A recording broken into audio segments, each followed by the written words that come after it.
알겠습니다. 시작합니다. 네. 안녕하십니까. CNA 논술 초등부 김경희입니다. 새해를 맞이한 게 엊그제 같은데 벌써 1월도 마지막이고 새학년 새 학기를 한 달여 앞두고 있습니다. 겨울은 저학년에서 중학년으로, 중학년에서 고학년으로 올라가는 아이들에게 필요한 것들을 적게 제공해주기 위해 부모님들께서 여러 고민을 하는 계절이기도 합니다. 그리고 또한 오늘부터 이제 실내 마스크 착용 정책을 권고로 완화했는데요. 코로나19 엔데믹을 향해 가고 있는 시점에서 일상으로의 복귀가 본격적으로 이루어지는 한 해가 될 것으로 예상합니다. 그러면 올해는 이제 지난 3년간 코로나로 인한 학습 공백과 학습 격차를 여실히 확인하는 한 해가 될 수도 있겠지요. 그래서 오늘은 세 가지에 대해서 말씀을 드리려고 합니다. 첫 번째는 공부머리에 필요한 문해력과 메타인지, 두 번째는 변화하는 교육과정에 대비해서 우리가 준비해야 할 것, 셋째는 공부머리와 개혁적 교육과정 두 마리 토끼를 다 잡을 수 있는 CNA 수업 안내입니다. 첫 번째는 메타인지와 문해력입니다. 이 두 단어는 지난 몇 년 동안의 독서개혁 교육계의 주제어였습니다. 먼저 그래프를 한번 보시면은요, 이 원그래프 한번 보시면 교과서가 충분히 이해되는가? 이거에 이제 세부 질문이 교과서가 왜 어렵나 이해하지 못하는 친구들에게 물어본 건데요. 우리가 여기서 주목해야 할 것은 이 두 답변입니다. 32.6%에 달하는 단어가 어려워서, 두 번째는 25.6%에 달하는 문장 표현이 안 돼서. 학령기 아이들의 가장 기본 도서인 교과서를 충분히 이해하고 있는가에 대한 답변인데, 서울시내 265명, 굉장히 적은 인원이었지만 그래도 우리가 여기서 유의미하게 저 두 답변에 주목을 해야 할 필요가 있습니다. 이 두 답변이 약 60%에 달한다는 것에 주목하면서, 아이들의 학습서 중 가장 기본 도서인 교과서를 이해하지 못하면 심화 학습으로 나아가기가 굉장히 어렵지요. 선행 학습도 의미가 없어집니다. 그래서 초등학교 때 문해력을 제대로 기르지 못하면 국영수뿐만 아니라 사회과학, 한국사 등 대부분의 과목 공부도 잘 할 수가 없습니다. 지극히 현실적으로 공부와 관련해서만 봐도 문해력은 정말 중요한 기본 능력 중에 하나입니다. 어휘력과 문장의 문맥의 이해는 문해력을 이루는 가장 기초라고 할 수 있지만, 절대 단기간에 향상시킬 수 있는 영역도 아닙니다. 그럼 여기서 문해력이란 무엇일까요? 우리가 한번 생각해 봐야 되는데요. 독해력보다 더 확장된 개념입니다. 책이나 문장을 읽고 이해하고 요약하고 해석하고 융합하는 등 자신의 경험과 지식을 추가해서 남과 다르게 해석하고 활용하는 과정을 말합니다. 문해력을 기르기 위해서는 그럼 가장 먼저 읽고 이해하는 독해가 이루어져야겠죠. 그러나 많은 부모님들께서는 책을 읽으면 문해력이 어느 정도는 저절로 길러진다고 생각하실 수도 있습니다. 근데 이런 생각은 말하기 능력에 대한 오해에서 비롯되었다고 할 수 있습니다. 인간의 언어 습득 과정은 듣기, 말하기, 읽기, 쓰기 순서로 진행이 되는데요. 듣기와 말하기는 아이들이 태어나면서부터 접하는 모든 환경에서 단어부터 시작을 해서 이제 두 단어 들어간 문장 이렇게 좀 확장되고 생활 속에서도 충분히 이루어지는 과정이기도 합니다. 근데 이제 읽기와 쓰기 같은 경우는 그렇지 않죠. 우리 아이들에게 능숙한 읽기와 쓰기를 연습을 지속적으로 해야 하는 이유입니다. 만화를 어려워하는 사람은 별로 없어요. 일상 대화 수준의 말하기가 살다 보면 되는 것처럼 만화 같은 구어체 읽기도 살다 보면 이제 읽게 되고, 그렇게 어려운 문해력, 어렵지가 않아요. 높은 수준의 문해력을 요구하지 않는다는 거죠. 근데 하지만 공부에서 요구하는 문해력은 구어체 읽기 능력이 아니죠. 또한 토론 수준의 말하기 능력을 기르려면 시간과 노력을 충분히 들이는 경험이 쌓여야 합니다. 그 경험을 이루는 것의 바탕이 기본이 독서와 토론 연습이라고 할 수 있습니다. 다음은 메타인지입니다. 메타인지란 스스로 무엇을 알고 무엇을 모르는지, 자신이 하는 행동이 어떤 결과를 낳게 되는지를 아는 능력입니다. 한마디로 내가 뭘 알고 뭘 모르는지, 문제를 접했을 때에도 이 문제에서 요구하는 것에 대해서 내가 어디까지는 해결을 할 수 있고 어느 부분부터는 해결이 어려운지를 정확하게 판단하는 능력이지요. 근데 이 문해력이 잘 형성되지 않으면 메타인지도 잘 이루어지기가 어려워요. 문장에 대한 이해나 내용의 텍스트에 대한 이해가 없이 자신의 아는 것과 모르는 것을 구분하기는 쉽지가 않기 때문인데요. 그래서 많은 어머님들이 어 상담을 할 때 문제가 무엇을 아이가 국어 문제집이나 독해 문제집을 풀 때 혹은 수학 문제집을 풀면서 문장제 문제를 풀면서 문제가 무엇을 물어보는지 핵심을 파악하지 말로는 답변을 그럴듯하게 하는데 이거를 글로 쓸 때 글로 쓴 답안을 보면 도통 뭘 써놓은 건지 문제를 제대로 이해하는 건지조차 모르겠다는 걱정을 하시는 말씀들을 들을 수 있습니다. 그럼 여기서 안다는 것은 단순하게 내가 들어본 내용, 읽어본 내용이 아니라 그 주제가 나왔을 때, 물어봤을 때, 질문을 들었을 때 아이가 그것에 대해서 설명할 수 있어야 합니다. 들어본 것은 아는 것이 아니라 그냥 들어본 거예요.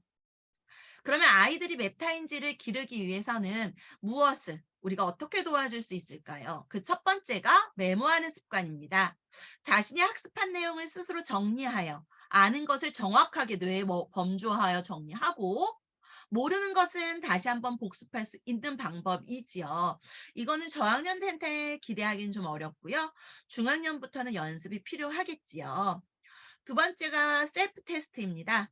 내가 알고 있는 내용을 스스로 확인하기 위해서 평가지, 테스트지를 만드는 건데요. 저희가 1, 2월에는 5, 6학년 역사 수업을 하고 있어요.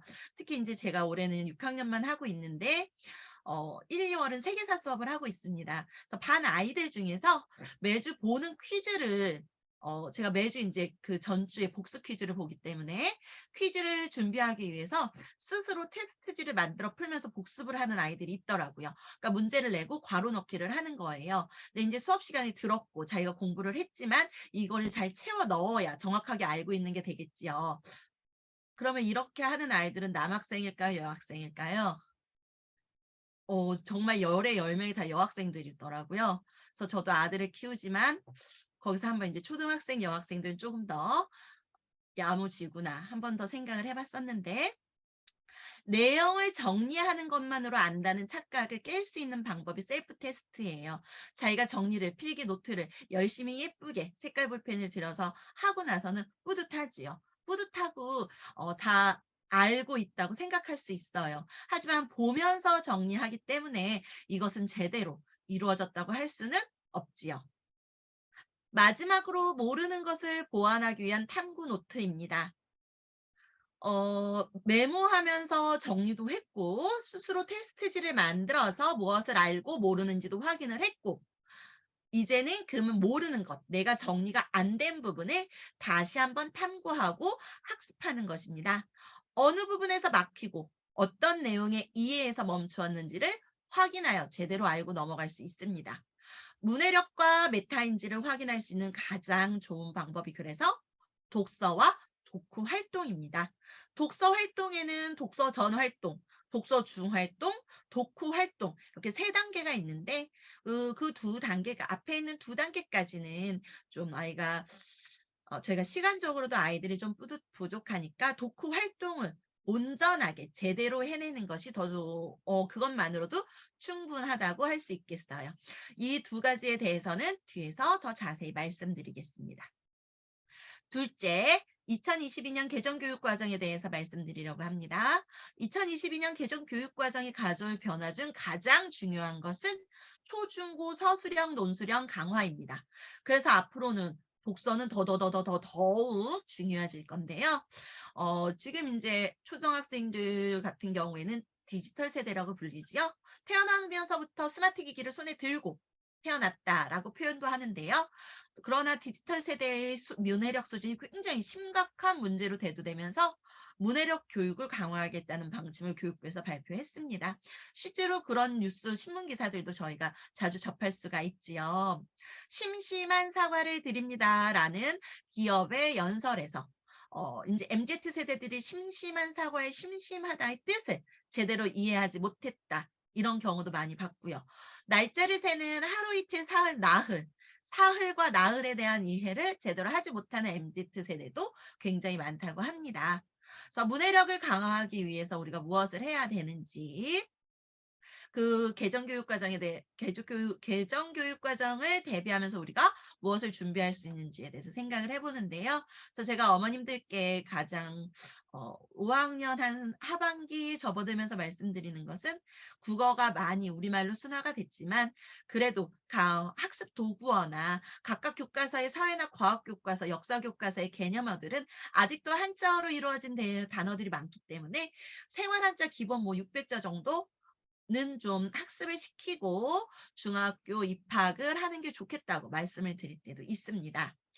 문해력을 강화하기 위해 초등학교에서는 저학년의 국어 시간은 현재 448시간에서 482시간으로 34시간을 늘어나고 고등학교 국어 수업에서는 각종 매체의 문해력을 키우는 과목을 신설할 예정이라고 합니다. 또한 프로젝트 수업과 토론원 수업을 확대하고 그와 연계된 평가를 실시한다고 하는데요. 그래서 자신의 생각을 논리적으로 정리하고 조리 있게 말하고 쓰는 능력은 더욱 중요해졌습니다. 보통 쓰기 하면은 국어 과목의 일부로 생각할 수 있습니다. 초등학생들의 국어 교과서가 말하기 듣기, 읽기 쓰기로 언어 활동의 전반적인 분야를 다루고 있기 때문이지요. 그렇지만 전 과목 서술형, 주관식 쓰기 문제가 출제되기 때문에 쓰기 능력은 전 과목 모두에 큰 영향을 미칠 수밖에 없습니다. 어머님들께서 아이들 문제집만 봐도 그렇죠. 수학도 그렇습니다. 수학도 문제를 풀다 보면 마지막 문제에 서술형 평가 문제 해서 문제 해결 과정을 아이들 보고 쓰라고 하지요.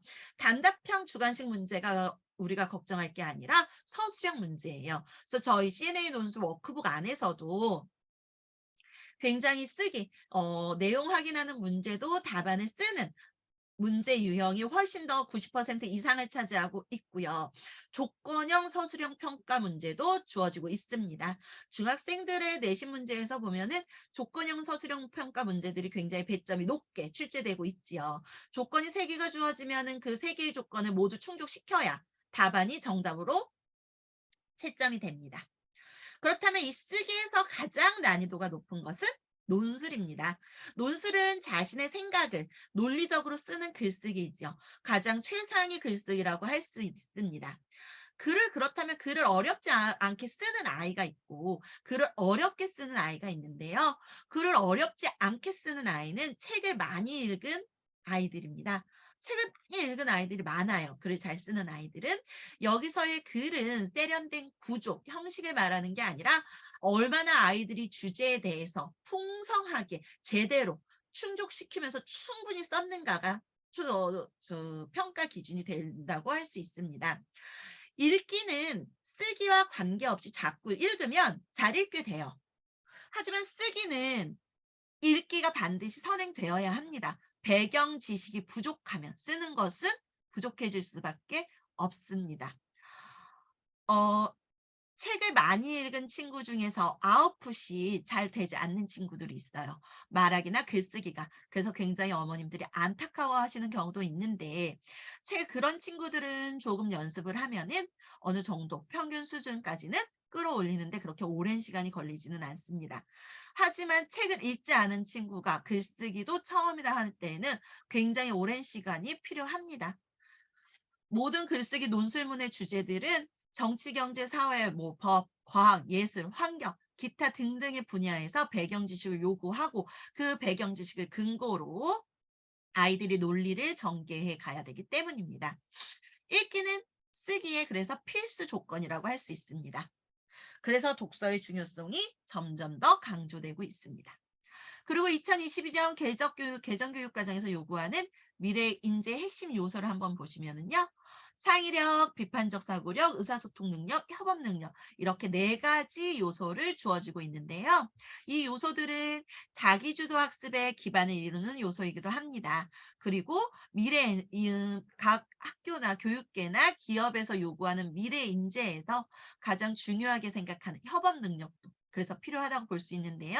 그렇다면 이 4가지 요소를 융합한 멋진 인재로 성장시킬 수 있는 가장 좋은 방법, 효과적인 방법, 효율적인 방법이 무엇인지에 대해서 물어보신다면 바로 독서 토론 논술이라고 할 수 있습니다. CNA에서 추구하는 사회일체 수업과 일맥상통한다고 볼 수 있습니다. 먼저 창의력 같은 경우는요. 독서와 토론에 필요한 또는 자기들이 학습하고 혹은 자기들이 발표할 수 있는데 필요한 자료 조사를 통해서 수용한 정보들을 그대로 그냥 받아들이는 것이 아니라 내 생각을 조금 더 잘 표현해 줄 수 있는 내 생각을 가장 타당하게 뒷받침할 수 있는 정보들을 비판적으로 수용해서 창의적으로 재구성하여 나만의 정보로 만들 수 있는 능력을 말합니다. 그래서 여기에서는 무조건 수용이 아니라 필요한 정보를 능동적으로 선별하고 비판적으로 받아들일 수 있어야 합니다. 이 능력을 기르기 위해서 필요한 것이 바로 비판적 사고력입니다. 그렇다면 비판적 사고력을 훈련할 수 있는 가장 효과적인 방법은 바로 토론입니다. 토론에서는 아이들이 여러 명의 친구들과 하나의 주제를 두고 서로 논쟁을 하지요. 자신의 생각과 다른 상대와 토론을 하면서 그 상대를 논리적으로 설득하는 의사소통 방법이 토론이라고 할 수 있습니다.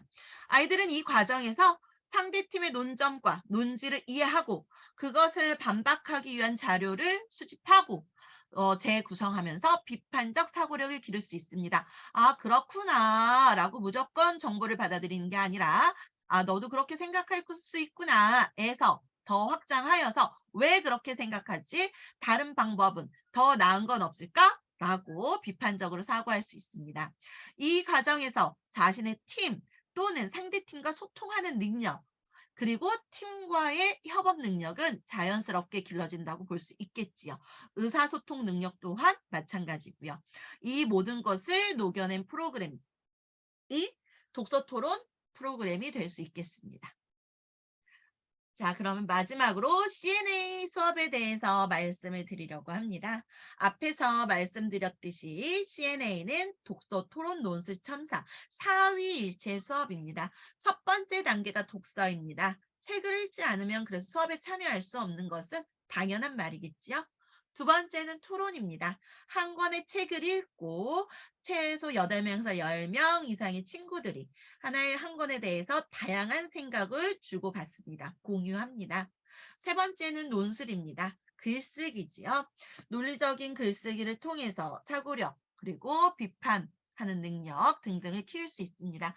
네 번째는 저희 학원만의 가장 큰 장점이죠. 1대1 대면 첨삭입니다. 그러면 단계별로 저희가 말씀을 드리겠습니다. 여기서 가장 중요한 것은 독서입니다. 책 읽지 않으면 수업에 들어올 수 없습니다. 평균 저학년 2시간, 저학년, 중학년 2시간, 고학년 2시간 반에서 3시간 수업을 저희가 일주일에 한 번 진행을 하고 있습니다. 거기서 그러면 2시간 반 동안 혹은 3시간 동안 책을 읽고 책에 대해서 다양한 의견을 주고받는데 책을 읽지 않으면 아이가 할 말이 없어요. 그러면 그 수업은 아이에게는 전혀 무용지물이 되겠지요. 그렇기 때문에 책 읽는 거 굉장히 중요합니다. 책 읽고 워크북까지 해와야 합니다. 그래서 가정학습 굉장히 중요합니다. CNA에서는 아동 인지 발달 능력에 맞는 적절한 문학, 역사, 철학, 사회, 과학, 예술 등 다양한 주제의 도서를 선정하고 있습니다. 그래서 배경 지식을 확장하고 다양한 문제에 대한 사고력의 심화를 도모한다고 할 수 있습니다. 그만큼 가정에서 책을 읽고 숙제를 해오는 워크북이 전체 수업의 90% 이상을 차지하고 그래야 학원에 와서 정독의 여부와 내용을 얼마나 잘 이해하고 있는지 이해력의 정도를 점검하고 사고를 확정할 수 있습니다. 학원에 와서는 그러면 워크북에 답만 맞추냐? 그렇지 않습니다. 워크북에 있는 문제들은 책에서 책을 읽고 반드시 기억하거나 알아야 하거나 생각해볼 문제들만 정리해서 실어놓은 거예요. 그러면 그 외에 필요한 문제들은 또 학원에서 선생님들과 수업을 하면서 가지치기 문제로 질문으로 주고받기 때문에 워크북 채점으로 오해는 안 하셨으면 좋겠습니다. 두 번째는 토론입니다. 토론은 주차별 또는 월별 주제로 정통 토론을 한다고 할 수 있는데요. 시중에 이제 다양한 토론 학원이 있지요. 근데 이제 토론에서도 얼마나 정통 토론을 각자의 역할을 맡아서 하는가가 어머니들께서 판단하실 중요한 요소가 되겠습니다. CNA는 학년별로 토론의 형태와 깊이가 다릅니다. 저희가 본격적으로 하는 세다 토론은 5학년 3월부터 시작을 합니다. 이따 프로그램 설명을 드릴 때 다시 한번 자세히 말씀을 드리겠습니다. 저학년 1, 2학년과 3, 4학년 중학년에서는 우리가 생각하는 서로의 주장을 듣고 팀을 이뤄서 반론을 하고 하는 것까지는 아이들이 아직은 좀 어려워서 저학년은 생각을 키우는 거. 나는 이렇게 생각합니다. 왜냐하면 이렇습니다. 이런 정도고요. 3, 4학년 같은 경우에는 반박 정도까지는 합니다. 상대의 친구들의 의견을 듣고 그것에 대해서 아니라고 나는 그렇게 생각하지 않는다고 근거를 들어서 말할 수 있는 연습을 한다고 생각하면 하면 되겠습니다. 어, 고학년이 하는 세다 토론에 앞서서 논제를 이해하고 논점을 유지하면서 자신의 주장을 표현하는 연습을 저학년, 중학년에 단계적으로 한다고 볼 수 있겠지요. 고학년은 세다 토론이 주로 이르게 하지만 도서의 주제에 따라서 하브르타나 원탁, 자유 토론 등을 시도하면서 다양한 토론 모델을 수업하고 있습니다. 이러한 토론 모델은 중학년에서도 종종 시도하면서 아이들의 토론에 대한 흥미를 끌어올리고 있습니다.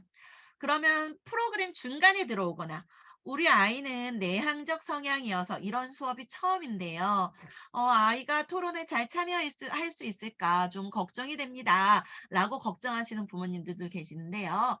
세대 토론 같은 경우는 팀을 구성하고 각자에게 역할이 주어지면서 그 역할에 대한 책임을 다해야 하는 토론이기 때문에 크게 걱정하지 않으셔도 되고요. 우리 내향적 성향이 있는 아이들도 오면은 또 자신감이 붙어서 잘 해냅니다. 그리고 선생님께서 토론이 처음인 친구들은 2, 3주 토론에 적응하고 토론을 이해할 수 있도록 개별적으로 지도도 해주니까 크게 걱정하지 않으셔도 되고요. 논술, 글쓰기보다 훨씬 빠르게 적응을 하고 발전하는 속도도 더 빠른 게 토론이라고 말씀드릴 수 있습니다. 왜냐하면 아이들이 글보다는 말을 더 편하게 생각하기 때문이에요. 이런 토론 수업의 가장 큰 효과는 경청의 연습과 협업 능력 향상입니다. 토론은 말싸움이 아니라 상대를 설득하는 말하기 방법, 소통의 방법이기 때문에 무엇보다도 상대의 이야기를 잘 듣는 것이 굉장히 중요합니다. 잘 들어야 반박도 할 수 있고 교차조사 질문도 할 수 있고 마지막 최종 변론도 할 수 있습니다. 잘 듣지 못하고 토론을 할 때 잘 듣지 못하고 다시 한번 말해주겠다는 것을 반복할 경우에는 그 팀은 감점을 받게 됩니다. 그러나 경청은 토론뿐만 아니라 우리 아이들이 학교 생활, 사회생활을 하는 데 있어서도 굉장히 중요한 예의 중에 하나라고 할 수 있지요. 자, 그다음에 이제 토론을 하고 나면요. 다음에는 이렇게 토론을 통한 생각을 확장하고 논술 수업으로 들어갑니다. 생각을 수렴하는 활동으로 마무리를 하기 위한 단계인데요. 논술은 개인적인 활동으로 1대1 지도가 가능합니다. 그렇기 때문에 수업 시작 시기는 크게 아이들에게 영향을 주지는 않습니다. 쓰는 속도도 다르고요. 쓰는 내용도 다르고 수준도 다릅니다. 아이들마다. 어, 독서하고 토론하고 그 학원에 와서 워크북에 대해서 이야기 나누고 토론하는 것은 모든 아이들이 함께 하기 때문에 상호작용이 굉장히 중요하고요. 그리고 다른 친구들의 이야기를 들으면서 유연한 사고를 기르는 데도 굉장히 좋습니다. 이 논술은 그런데 아이가 주어진 시간 안에 주어진 분량을 주제에 대해서 논점을 유지해서 쓰는 완전히 개인적인 사고 활동이지요. 그래서 같은 도서로 수업해도 배경 지식의 정도와 어휘력에 따라서 다양한 글을 작성하고요. 발전 속도도 차이가 있고요. 이는 그렇지만 아이가 글쓰기의 실력이 좀 느린 것 같다 해도 아이의 속도에 따라서 도움을 주고 개입을 하는 게 맞다고 봅니다. 음, 가끔 한 3, 4개월 수업하시고 우리 아이 논리력이 아직도 제자리인 것 같다고 이렇게 걱정하시는 부모님들이 계세요. 근데 3개월, 4개월 한다고 치면 평균 글을 10번에서 12번 쓰는 거예요. 10번에서 12번 쓰고 아이들이 논리력이 그 논리적 글쓰기가 쑥 향상된다면 저희 학원이 전국구에 모든 건물을 살 수 있었을 것 같아요. 그래서 그만큼 굉장히 시간이 걸리는 작업이고 어머님들께서도 믿고 기다려 주셔야 되고 아이들은 스스로 꾸준히 쓰려는 연습 그리고 그 결심 마음을 먹어줘야 합니다. 어, 이 토론이 이 글쓰기 주제는 일주일에 2개씩 워크북에 실려 있는데요. 하나는 뭐 이렇게 논리적인 글쓰기이고 하나는 창의적인 글쓰기예요. 토론이 잘 됐다 하는 주에는 창의적인 글을 쓰기도 하고 토론이 좀 힘들었다 하는 주에는 논술문 쓰기로 다시 한번 논제에 대한 자신의 생각을 정리하기도 합니다. 여기까지가 이제 논술이고 다음은 이제 첨삭인데요. 첨삭은 1대1 대면 첨삭이에요. 쓰는 속도나 아이들 성향에 따라서 쓰는 속도가 제각각이에요. 빨리 써오는 친구 있고 느리게 써오는 친구 있죠. 논제를 듣자마자 글을 쓰기 시작하는 친구가 있고요. 논제를 듣고 쓰기까지 시간이 걸리는 친구들도 있어요. 이건 아이들의 성향이기 때문에 맞고 틀리다는 없습니다. 아이들의 성향을 존중하고 부족한 점을 보완해주는 방향으로 지도를 하고 있습니다. 너무 급하게 쓰는 친구들은 글이 마지막으로 갈수록 이제 좀 약해져서 용두사미가 되는 경우가 있기 때문에 처음에 그 시작을 그 에너지를 유지하게 하기 위해서 아이들한테 조금 더 생각을 하게 한다거나 개요에 대해서 조금 더 생각을 해보라고 시간을 주면서 개입을 하기도 하고요. 글을 쓰는데 시간이 그 첫 글자를 쓰기까지 시간이 많이 걸리는 친구들한테는 개요 선생님이 좀 개입을 해서 같이 시작을 도와주는 경우도 있습니다. 그건 아이들이 못해서가 아니라 해보지 않아서 이런 글은 써보지 않아서 어떻게 해야 되는지 몰라서 그러기 때문에 저희들이 조금씩 개입하면서 도움을 주고 있습니다. 그리고 1대1 대면 첨삭이에요. 대면 첨삭 아이들이 쓰는 순서대로 나와서 선생님하고 첨삭을 원고지를 두고 받고 있습니다. 그 대면 첨삭에서 가장 중요하게 보는 것은 형식적 첨삭과 내용적 첨삭 2가지 면으로 보고 있는데요. 첫 번째 형식적 첨삭은요. 맞춤법, 띄어쓰기, 글의 구성 이렇게 전반적인 거에 대해서 본다고 생각을 하시면 될 것 같고요. 그다음에 내용 첨삭은 가장 중요한 건 논제, 주제에서 벗어났는가 벗어나지 않는가입니다. 그리고 얼마나 참신하고 창의적인 표현을 하고 있는가. 우리가 하는 창의적인 글쓰기는 학교에서 하는 많은 글쓰기들이 다 학교에서 쓰는 많은 글의 종류를 저희가 제시하고 있거든요. 뭐 일기, 편지, 체험학습 보고서, 설명하기, 자기소개하기, 기타 등등의 이런 학교에서 독서 감상문까지 학교에서 쓰는 많은 글의 종류를 연습한다고 보면 되겠습니다. 자, 그러면 이제 궁금해하실 것 중에 하나 이제 이거 첨삭의 예시예요. 저희가 원고지 글만 쓰는 건 아니고 이렇게 활동 수업도 합니다. 신문도 만들어 보고요. 자, 이렇게 이건 이제 저희가 온라인 수업했을 때 아이들이 이제 고학년 같은 경우는 메일로 쳐서 보냈는데 저학년, 중학년 같은 경우는 아직 키보드가 능숙하지 않아서 사진을 찍어서 보내는 경우 이렇게 저희가 거기에다가 사진을 받아가지고 이렇게 해서 보내주기도 했습니다. 그러나 이제 엔데믹을 향해 가고 있으니 온라인 첨삭도 이제 끝을 본다고 생각하고 있습니다. 다음은 CNA 논술 프로그램에 대해서 설명을 해드리도록 하겠습니다. 자, 잠시만요. 자, 음. 자, 첫 번째 2023년 초등부 연간 프로그램입니다. 저희가 초1부터 초6 3프로까지 초등부가 있는데요. 저희 2022년 1년 동안 초1, 2 프로그램과 선정도서 워크북을 전면 개정하여 올해 새롭게 오픈했는데요. 각 배움터마다 개설 여부는 다를 수 있으니 초1, 2에 관심 있는 분들은 배움터의 시간표 확인을 하셔야 할 것 같습니다.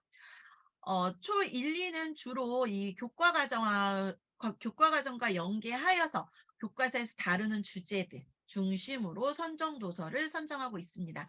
그렇다고 해서 초1부터 초6까지 교과 독서라고 생각을 하시면 안 될 것 같고요. 배경 지식, 교과서에서 다루는 많은 다양한 주제들을 배경 지식을 확장하는 수업으로 생각하시면 될 것 같아요. 그래서 여기서 수업을 하고 가면 학교에서 발표하는 데 더 도움이 되고 더 자신감도 생기고 학교 교과를 이해하는 데 훨씬 더 도움이 된다는 아이들의 피드백이 있습니다.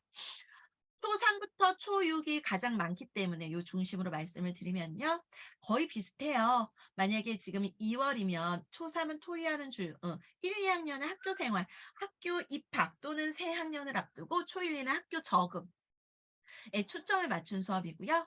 초3은 토의하는 즐거움, 자기 생각을 말하고 친구들과 나누는 연습을 합니다.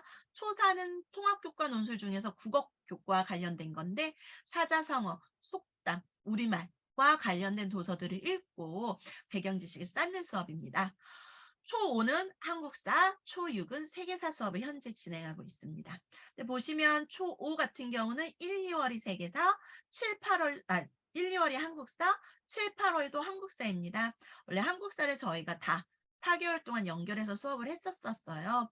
그런데 지금 한국사 같은 경우 보면 교과 과정에서 6학년 때 배웠던 한국사가 몇 년 전에 5학년 전체로 내려왔다가 5학년 1년 동안 하기에 무리가 생기니 5학년 2학기에 배우고 6학년 1학기에 또 이어서 이렇게 두 학기에 걸쳐서 배워요. 두 학년. 그래서 저희도 아이들의 이게 이 수업 내용의 기억력이 좀 더 오래 하라고 쪼개서 수업 이렇게 분리해서 수업을 하고 있습니다. 3월 달에는 대체로 다 과학 환경과 관련된 수업입니다. 그리고 4월 달에는 사회, 인권, 평화와 관련된 수업을 하고 있습니다. 5월은 보시면 인문 철학, 문학, 그리고 6학년은 문학인데요. 4학년 한번 보시면 오디세이 수업을 하고 있습니다. 오디세이는 하버드 대학에서 개발한 사고력 프로그램을 우리나라에 들어왔었는데 그 우리나라에 들어온 프로그램을 CNA화시켜서 저희가 12년 전에 런칭한 프로그램이에요. 그래서 지금까지도 초4에 굉장히 유익하고 유쾌하고 재미있게 아이들이 수업을 하고 있습니다. 창의력, 순발력, 사고력, 추론 능력 등등을 학습하는 수업인데 5월 달에는 각 주체에 관련된 오디세이 능력을 기르는 수업이라 선정도서가 없습니다. 그래서 아이들이 굉장히 어린이날 선물을 받았다는 듯이 기뻐하는데요. 관찰, 분류, 기준, 규칙 이런 거를 그림, 사진 또는 표, 그래프, 그다음에 제시문에서 찾는 연습을 합니다. 숙제를 안 하는 이유는 아이들이 그런 문제를 접했을 때 바로바로 이렇게 좀 민첩하게 대응할 수 있는 훈련을 하기 위함이고요. 6월 달에 하는 오디세이 같은 경우는 이때는 각 주차와 관련된 오디세이 능력과 관련된 도서가 선정됩니다. 그래서 선정 도서를 바탕으로 생각하는 창의력 수업입니다. 그리고 5, 6월에 고학년 이따가 말씀을 드릴게요. 7월 스피치, 8월 역사인데요. 이 역사는 통사는 아니고요. 테마사여서 5학년 한국사를 앞두고 아이들이 역사에 대한 흥미, 관심을 가질 수 있도록 고구려에 대한 1주차가 고구려면 고구려와 관련된 인물들과 관련된 도서를 읽는다던가 백제는 문화재, 금동대학로와 관련된 도서를 읽는다던가 이렇게 좀 흥미 유발하게 생활사와 관련된 수업을 한다고 볼 수 있고요. 9월, 10월은 문화, 11월 시사, 12월 논리철학입니다. 자, 5학년, 6학년을 보시면은요. 5학년, 6학년은 별도로 5학년 3%, 6학년 3% 표시가 되어 있는데요. 5, 6학년은 상위 3% 반을 운영하고 있습니다. 시험과 테스트를 통해서 선발하고 있고요. 입학 테스트가 아니라 재원 중에 보고 있습니다.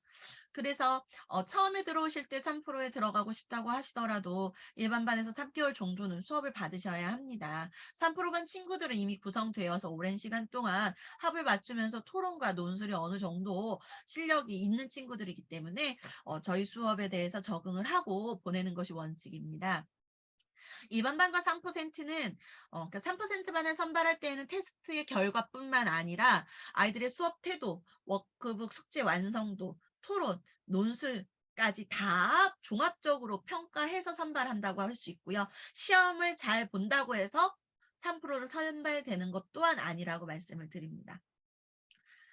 3%반과 5학년의 가장 큰 차이점은 워크북과 선정도서가 다릅니다. 물론 좋은 양서는 같이 선정을 할 때도 있지만 도서는 같아도 워크북 전개가 달라요. 그리고 워크북에 실린 제시문 또한 다릅니다. 평균보다 독서 능력이 조금 더 뛰어난 친구들이 모여 있다는 전제 하에 진행하는 수업이기 때문에 워크북의 수준도 조금 더 높다고 볼 수 있겠습니다. 5학년 이 3월부터 4월까지 요 시기, 3월부터 6월까지 요 시기가 굉장히 고학년의 중요한 시기입니다. 3, 4월은 토론 강화 수업이에요. 토론 강화는 말 그대로 아까 제가 말씀드렸듯이 세다 토론이 본격적으로 시작되는 3월. 이때는 세다 토론에 대한 이해를 연습을 합니다. 그래서 글쓰기는 다소 축소되고 토론에만 집중을 합니다. 세다 토론은 기본 4가지 역할에 대해서 네 가지 역할로 이루어져 있는데 입론, 교차조사, 반박, 최종 변론입니다. 각각의 역할에 대해서 익히고요. 그 역할을 수행하기 위한 자료 조사, 자료 정리, 생각 정리하는 방법도 배웁니다. 예를 들어서 입론은 자기 팀의 주장과 근거를 상대 팀에게 전달하는 역할을 맡고 있어요. 그러면 그 자기 팀의 주장을 효과적으로 전달하기 위해서 각각의 쟁점을 잘 살린, 그다음에 그 쟁점에 대한 자신의 근거를 뒷받침하는 내용을 자료를 잘 정리해서 전달해야겠죠. 그럼 여기서 가장 중요한 것은 필요한 정보를 적절하게 잘 찾아내는 능력이에요. 그럼 그 많이 있는 능력, 그 많은 정보 중에서 또 어떻게 선별하고 잘 구성해서 효과적으로 전달하는가, 이 연습을 한다고 보시면 되겠습니다. 그러면서 말하기의 기본인 속도, 크기, 톤 이런 것도 연습을 합니다. 5, 6월에 하는 논술 강화 수업은 상대적으로 이제 토론을 조금 축소시키고 글쓰기에 집중을 합니다. 글쓰기에 필요한 것들, 그러니까 각각의 글의 형식들, 그 글을 쓸 때 주의할 점, 그 글을 쓸 때 쓰면 좋은 내용들에 대해서 한 주 한 주 같이 연습을 하고 첨삭을 하고 고쳐 쓰기까지 한다고 생각을 하시면 되겠는데요. 아까 말씀드린 뭐 일기, 독서 감상, 독서록, 체험학습 보고서, 주장하는 글, 설명문, 자기소개서, 연설문 등등이 될 것 같아요. 편지, 일기쓰기 포함이고요. 의외로 아이들이 독서 감상문을 굉장히 쓰기가 어려워합니다. 그래서 이번에는 독서 감상문을 한 2주 정도 좀 이렇게 연결해서 2주 동안 충분히 연습을 하려고 워크북을 구성을 계획하고 있습니다. 7, 8월 7, 8월은 한국사, 근현대사를 배우고요. 9, 10월은 문학작품입니다. 한국문학, 세계문학, 고전도 또한 좋고요. 현대소설도 좋고요. 소설의 이 가을의 계절에서, 독서의 계절에서 소설에 흠뻑 빠져서 소설을 이해하고 플롯을 이해하고 인물의 삶을 이해하고 가치관의 형성에 도움을 줄 수 있는 수업으로 구성하였습니다. 11월은 비문학, 정치, 경제, 법입니다. 시사예요. 이 시사경제법은 좀 토론의 정점을 이루기도 하고요. 5학년 말에 들어서면서 아이들의 배경 지식을 대폭 확장하는 수업이기도 합니다. 12월은 미디어 수업입니다. 미디어에 굉장히 다양한 미디어에 노출되었기 때문에 미디어 기기의 특성을 잘 이해하고 어떻게 하면 잘 활용할 수 있는가, 유용하게 쓸 수 있는가에 대한 수업입니다. 미디어를 안 쓸 수는 없어요. 그리고 무조건 미디어가 나쁘다고 할 수도 없지요. 미디어는 인간의 편의를 위해서 개발된 것이기 때문에 미디어를 무조건 나쁘다고 할 수는 없어요. 어떻게 활용하느냐에 따라서 미디어가 좋은 미디어가 되기도 하고 나쁜 미디어가 되기도 하기 때문에 미디어를 제대로 잘 활용할 수 있는 방법, 아이들의 공부에 학습에 더 도움이 되게 사용할 수 있는 방법을 공부한다고 생각하시면 될 것 같아요. 그리고 이제 여기 9월, 10월, 11월, 12월에는 5학년 전 반에 걸쳐서 문법, 초등 문법 수업이 추가로 진행이 되는데요. 9월, 10월에는 품사, 11월, 12월에는 문장 성분을 공부합니다. 이거는 중학교 국어 문법의 기초를 이루기도 하고요. 그리고 이제 첨삭을 할 때 아이들과 조금 더 원활하게 소통하기 위함이기도 합니다. 목적어가 빠졌다, 주어와 서술어의 호응이 잘 안 된다, 이런 표현들로 하면 아이들이 훨씬 더 이해가 쉽고 선생님들도 좀 더 명확한 피드백을 줄 수 있기 때문에 문법에 대해서 공부를 한다고 할 수 있습니다. 6학년은 세계사입니다. 지금 세계사 하고 있고요. 3월은 과학, 4월은 인권, 정치, 경제, 5월 여기까지가 이제 이렇게 비문학하고 있고요. 5월은 동서양 고전에 대해서 배웁니다. 저희가 다른 학년에 비해서 과학, 환경, 인권, 정치, 경제가 6학년이 2달로 진행되는 이유는 다른 학년들은 뭐 3개월, 4개월씩 하기도 하는데 저희 6학년 정식 초등 프로그램이 6월이면 끝나고요. 7월부터는 예비 중일 프로그램으로 진행이 되기 때문이에요. 5월은 동양의 고전인 논어 수업을 합니다. 논어 책을 아이들이 그 두꺼운 책을 다 할 수는 없고요. 각 조차별로 저희가 이제 주제를 정해요. 아이들이 반드시 논어에서 얘기를 나누었으면 하는 거, 뭐 1주차에 인, 2주차에 예, 3주차에 뭐 학, 4주차에 군자, 이렇게 해서 군자와 관련된 리더십까지. 그러면 그 인과 관련된 논어의 구조들을 워크북에 다 실어줍니다. 실어주고 풀이하고 그거와 관련돼서 아이들이 생각해 볼 문제를 출제하고 아이들은 그러면 그거 읽고 생각하면서 워크북을 풀어오면 되겠습니다. 그리고 이 6월 달에 하는 고전 명작 소설은요. 고전 문학이에요. 뭐 예를 들면 뭐 라임 오렌지 나무, 뭐 어린 왕자 뭐 이런 문학 작품을 읽는데요. 이런 문학 작품은 초등학교 때, 그리고 중학교 때, 고등학교 때 읽는 시기에 따라서 감동이 좀 다르지요. 6학년에 읽기에 좀 적절하다고 생각하는 도서들을 선정해서 읽고 있고요. 그리고 이때부터는 글밥도 조금 늘어납니다. 1학년부터 6학년으로 올라가면서 글밥이 가랑비에 옷 젖듯이 계속 저희가 늘리고 있거든요. 두꺼운 도서를 읽는 건 굉장히 중요합니다. 읽어내는 능력도 연습이 필요하고요. 7월부터는 예비 중일 과정입니다. 예비 중일 준비하면서 국어, 사회, 과학, 도덕, 그다음에 이제 그 교과와 관련된 배경 지식 확장하는 수업입니다. 7월 달에는 진로 자기 탐색. 의외로 요즘에 아이들은 꿈을 뭐냐고 물어봤을 때 꿈을 제대로 정확하게 분명하게 자신 있게 말하는 친구들이 적어요. 너무 바쁘게 살기도 하고 학습량이 너무 많기도 하지요. 그래서 중학교 입학을 앞두고 자기 자신에 대해서 돌아보는 수업입니다. 논어하고 나서 이 7월 달에 자기 진로 관련된 책 읽으면서 수업을 하면 조금 더 미래에 대해서 어, 그 분명하게 생각할 수 있는 힘을 길러지는 것 같습니다. 8월부터 10월은 이 베스트 컬렉션 프로그램의 핵심입니다. 그래서 저는 이때 시기에는 아이들한테 결석하지 말고 결석하더라도 꼭 다른 반에 가서 보충 수업을 들어야 된다고 말을 하는데요.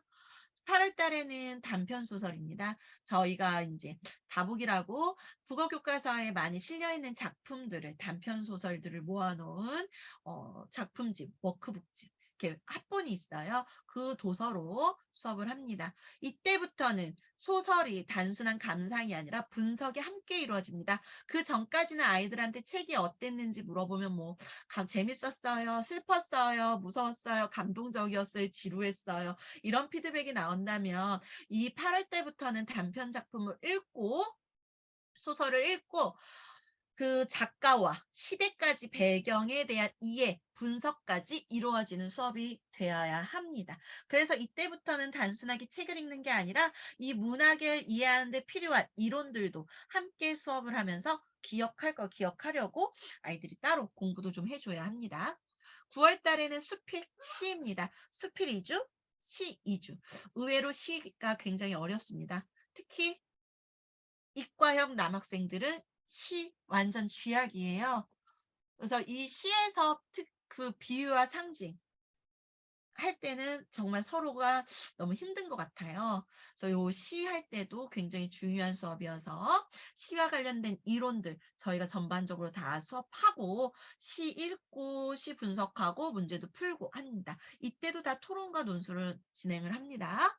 그다음에 10월 달에는 고전 소설이에요. 홍길동전, 토끼전 같은 작품들을 조금 더 심화시켜서 읽는다고 생각하시면 될 것 같아요.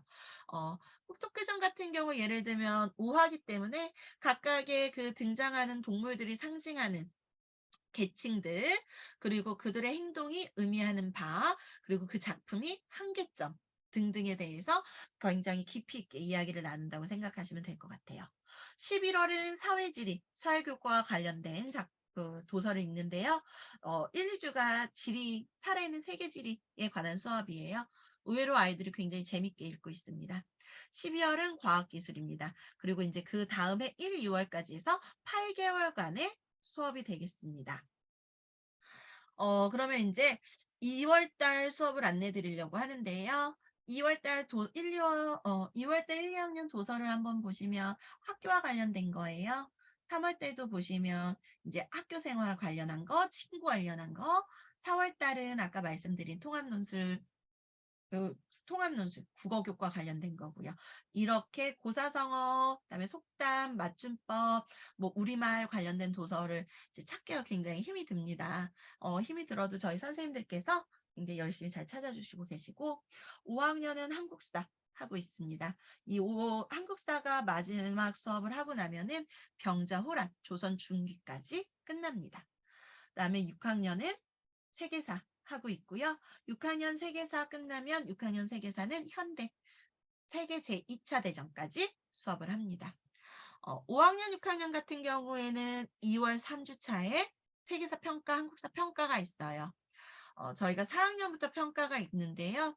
그 다른 학년은 1년에 연 3회 상담이 있고요. 다른 학년도 연 3회 상담을 하는데요. 올해는 초사 같은 경우는 오디세이 끝나고 오디세이 평가가 있습니다. 각각의 오디세이 능력과 관련하여서 문제를 출제하고 그거 이제 아이들이 손으로 열심히 씁니다. 쓰면 저희가 그 결과와 관련하여서 상담 드리고요.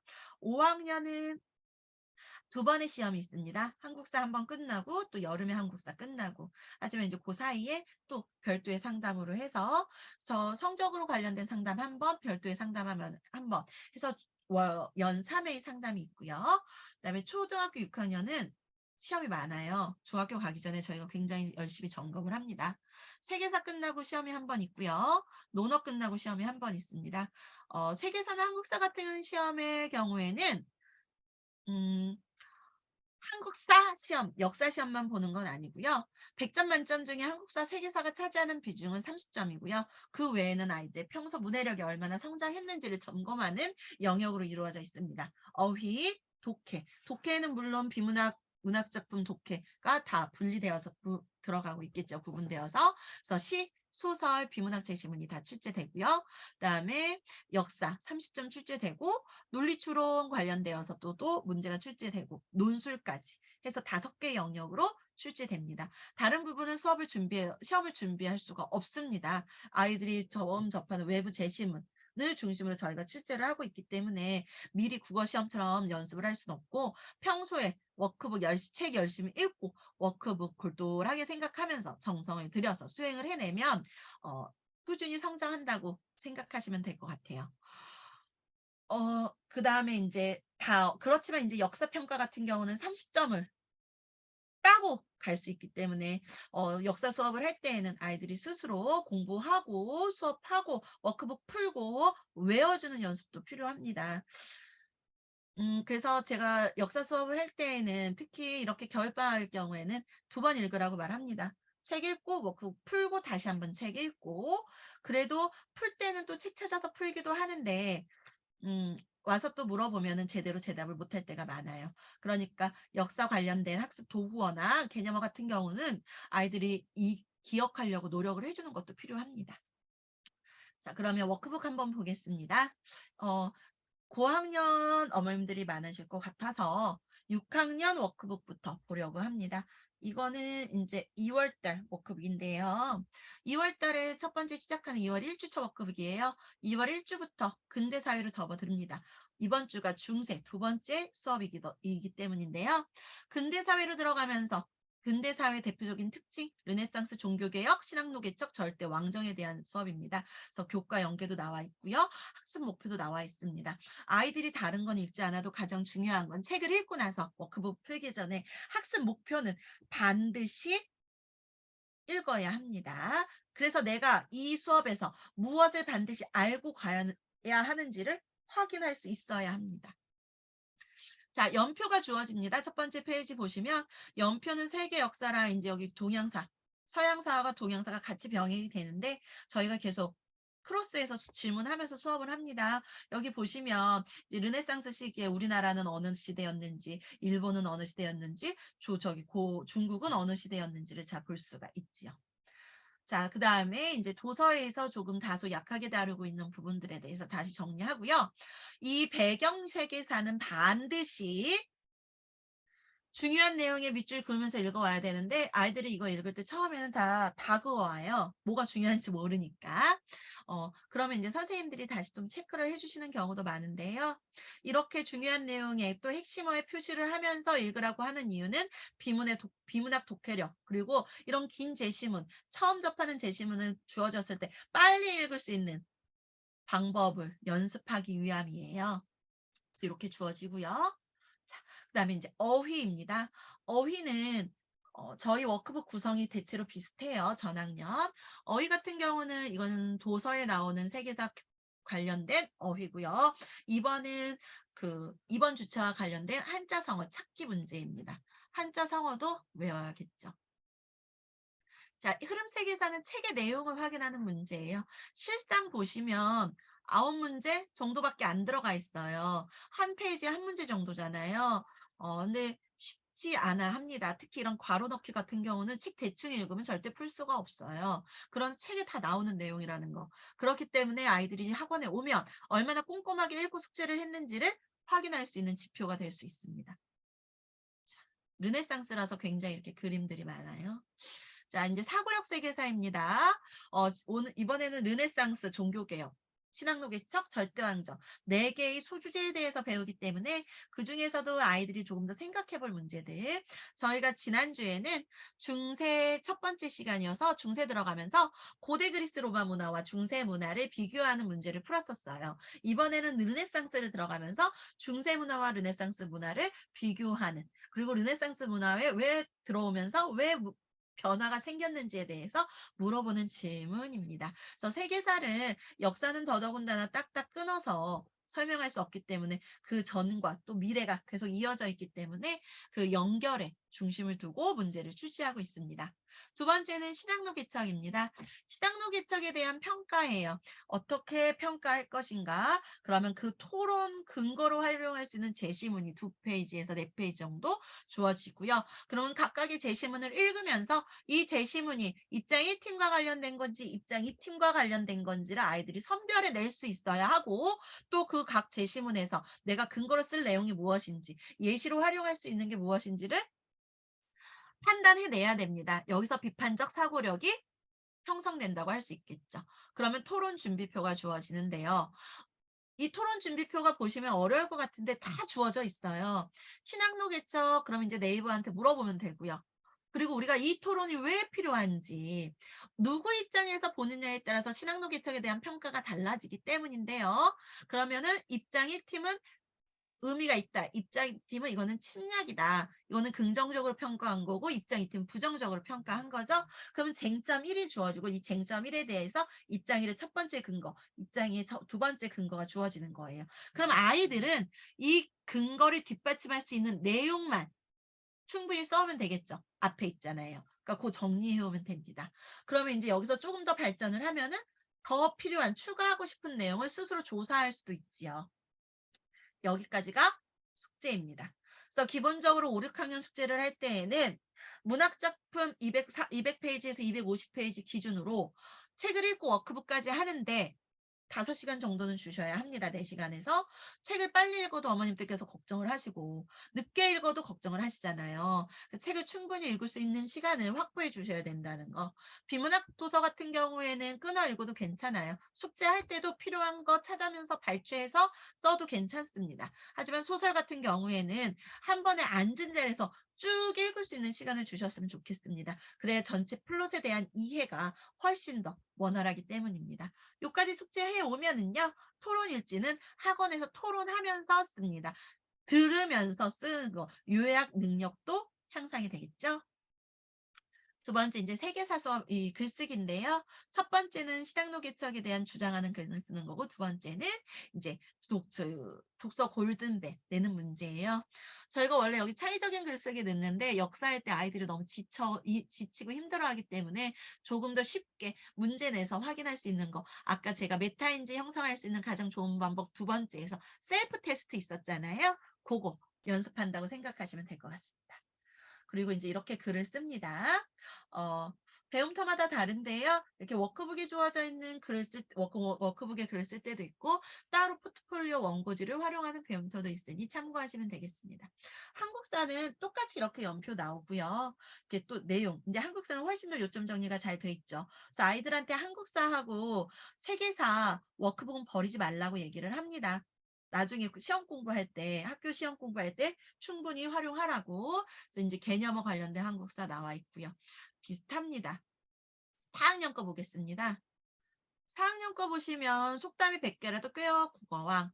5, 6학년이 지금 역사라서 독서 노트와 독해력 코너가 빠져 있는데 3월부터는 5, 6학년도 들어갑니다. 예를 들면 이렇게 독서 노트인데요. 학년별로 달라요. 5, 6학년 같은 경우는 이거보다 훨씬 더 세부적으로 잘 돼 있고요. 더 많이 써야 돼요. 그리고 이 독해는 아이들 문해력 향상하는 하기 위해서 저희가 따로 2022년부터 새로 만든 코너인데 이거는 이제 여기 나와 있는 출제하는 제시문은 그 주제와 관련된 제시문을 선정을 하고 세 문제. 근데 5, 6학년은 같은 경우에는 3%는 문제가 하나 더 늡니다. 그리고 전반적으로 사실적 독해에 집중해서 문제를 출제하고 있습니다. 이것만 잘 읽으면 풀 수 있는 문제인데도 이 세 문제를 다 맞는 게 쉽지가 않더라고요. 그리고 나서 이제 배경이 있고 어휘가 있습니다. 4학년 어휘는 이번 주가 속담 관련된 거기 때문에 말씀 담자 관련된 한자어하고 이 담자가 드러난 단어들 그리고 이제 이렇게 이 관련된 단어가 어디에 어울리는지 쓰는 거고요. 그다음에 첨삭기호 써서 맞춤법 띄어쓰기 연습도 하고 있습니다. 독서는 내용 확인하는 문제이고요. 이제 아이비로 만나는 토익 있습니다. 이렇게 토익 활동하고 논술합니다. 3학년은 비슷합니다.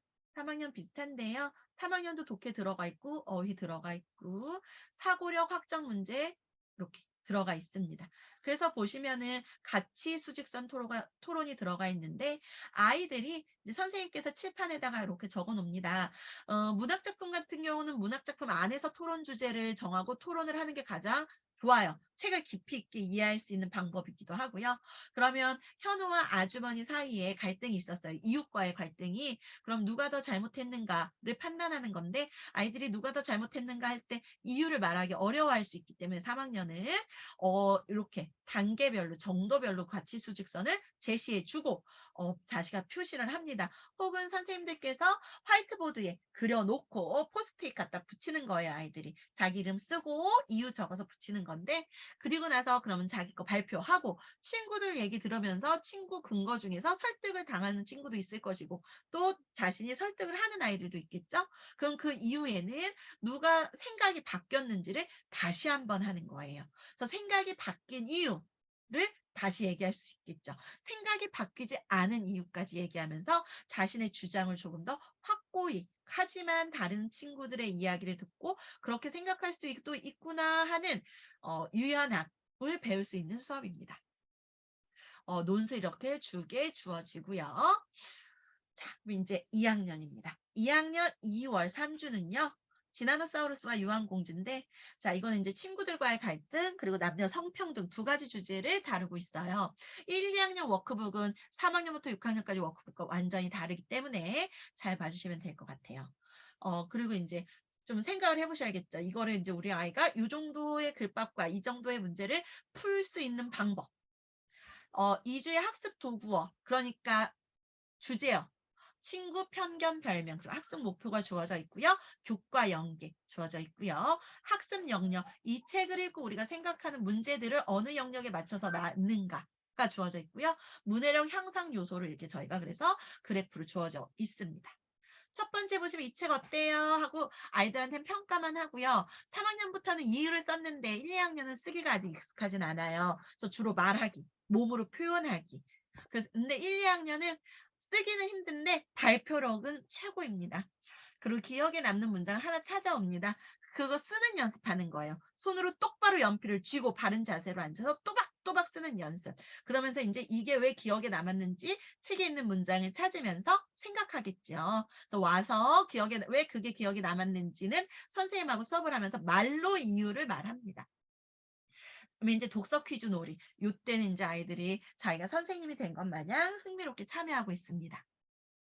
2 학년, 1, 2 학년도 어휘 문제가 들어갑니다. 자, 첫 번째는 뜻을 짐작해 보는 거예요. 그래서 저희가 아이들이 어려워할까 봐 나와 있는데 여기 나와 있는 단어는 다 선정 도서에 있는 단어예요.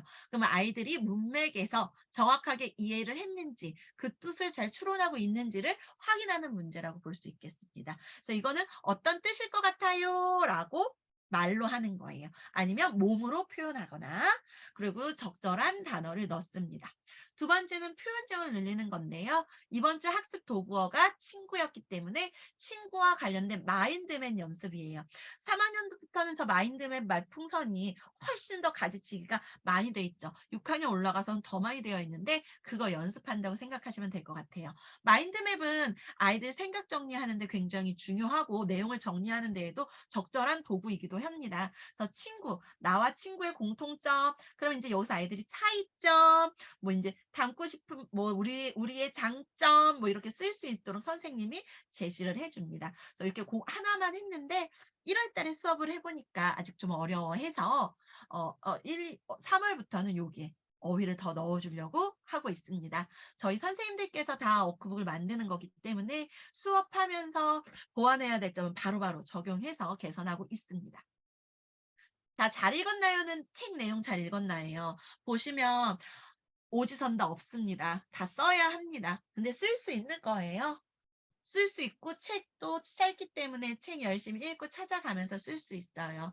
그래서 이렇게 다 문제 주어지고 있고요. 그다음에 인제 더 생각해 봐요. 나 소개하는 거. 인제 2 학년 3월 달 새 학기 앞두고 자기 소개하는 방법. 그다음에 인제 나답게 여러분이 듣고 싶은 별명. 그다음에 요렇게 보시면 "여자인데 괜찮을까? 남자가 이래도 돼?" 하고 등장인물들의 생각처럼 해본 적이 있는지 그렇게 인제 주어지고 있고요. "써 볼까요?" 나와 있는데요. 인제 이 "써 볼까요?"는 3 학년 이후부터와는 다르게 1 단계부터 3 단계까지가 하나의 글을 쓴다고 생각하시면 될 것 같아요. 1 단계는 글을 쓰기 전에 우리가 해야 하는 거. 그러니까 3 학년부터는 저희가 계율을 선생님들께서 제시해 줄 때도 있어요. 근데 인제 1, 2 학년이 어려우니까 그 인제 우정을 지키기 위해서 필요한 거 그럼 우정하면 떠오르는 단어 쓰고 또 그 단어와 관련된 거 써 보는 건데요. 3월 워크북부터는 요 단어도 제시되어 있습니다. 그다음에 요걸 토대로 우리가 친구를 대할 때 어떻게 대해야 되는지 쓰는 거예요. "친구 말을 끝까지 들어요." "친구를 놀리지 않아요." 이렇게 인제 쓰고 나서 다시 한번 점검하는 겁니다. 그래서 요거는 학원에 와서 합니다. 그래서 1, 2 학년 같은 경우는 숙제가 그렇게 많지는 않아요. 반 분위기 아이들에 따라서 숙제 양을 조절하고요. 그리고 아이들이 조금 점차 학습량을 늘려가는 데 목표가 있고 1, 2 학년은 그래서 어머님들께서 더 중점을 두셔야 될 것은 선정 도서를 반복해서 읽어오는 거예요. 특히 1 학년 그림책 같은 경우는 2 번, 3번 읽어오는 게 가장 중요하고 그림책에 있는 그림까지도 아이들이 상상하고 생각하면서 읽을 수 있도록 봐 주시면 좋을 것 같아요. 절대 인제 내용을 확인하는 답정너 질문은 좀 하지 않으시는 게 좋겠죠. 그다음에 인제 1 학년 것도 인제 이렇게 비슷하게 진행이 되어 있는데요. 1 학년은 아까 2 학년이 기억에 남는 문장이었다면 1 학년은 기억에 남는 낱말, 그다음에 인제 등장인물에게 해 주고 싶은 말 요 정도는 쓸 수 있습니다. 어휘력 늘리기. 그러면 인제 그림 살펴보고 떠오르는 단어 쓰기. 그러니까 1 학년 지금 1 학년 올해 8 살이 된 학교를 입학을 앞두고 있는 2월 달이잖아요. 그러니까 단어 쓰기, 선 그어서 표현하기에 초점을 맞추고 있어요. 그리고 여기도 공통으로 알맞은 말 요 정도 이렇게 여기도 이렇게 선 긋기에 초점을 맞추고 있습니다. 얘네는 번호로 고르는 것도 들어가 있지요. 그리고 답안도 한 단어를 넘어가지 않습니다. 자, 그리고 인제 두 번째 학교에 대해서 소개하는 거, 기대되는 거 동그라미. 동그라미 하고 이유는 말로 합니다. 그다음에 인제 여기 가방에 뭘 필요할까 적어 그려보는 거, 그다음에 인제 여기 써보는 거. 인제 여기 나를 알리기 위한 자기소개 1 학년 들어가면 자기소개 하잖아요. 그럼 여기에다가 내 특별점 써보는 거예요. 근데 요게 힘들 수도 있는데 요거까지는 저희가 인제 어떻게 해서든 이렇게 쥐고 쓰는 연습을 시켜보려고 하고 있습니다. 오늘 준비한 설명은 여기까지고요.